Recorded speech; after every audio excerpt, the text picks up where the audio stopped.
Tout est parti d'un échange de boutures entre agriculteurs ivoiriens, guinéens et libériens.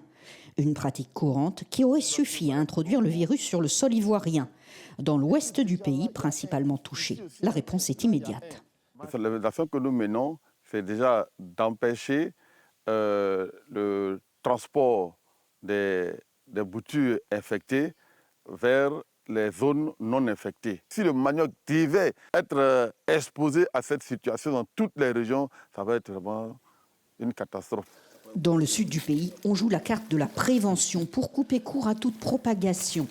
Mathieu surveille sa plantation avec inquiétude et pour cause, le manioc n'est pas une culture comme une autre, c'est la principale source de revenus de milliers de ménages. Si la maladie arrive ici, en tout cas, ça sera dangereux pour nous. Parce que le manioc, c'est ce que nous plantons beaucoup. Actuellement, on ne plante pas d'autres choses si ce n'est pas le manioc. Nous vivons de ça. Le gouvernement tient à rassurer. Un comité des crises a été mis en place. Protocole sanitaire strict, suivi renforcé, distribution de boutures certifiées et saines. Les autorités tentent d'ériger un cordon sanitaire pour empêcher la propagation du virus. Il n'y a pas d'inquiétude. Il n'y aura pas de pénurie d'attiqués. Il n'y aura pas de pénurie de manioc.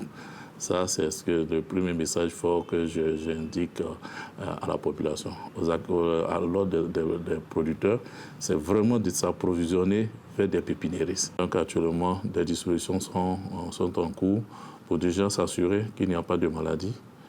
Ça, c'est un. Et puis en même temps, de regarder quelles sont des actions à mettre à l'échelle et qui donnent déjà des résultats. Le manioc est au cœur de la stratégie ivoirienne de souveraineté alimentaire. Et au bout de la chaîne, l'attiéké. Récemment inscrit au patrimoine culturel immatériel de l'UNESCO, c'est une fierté nationale que la Côte d'Ivoire entend protéger.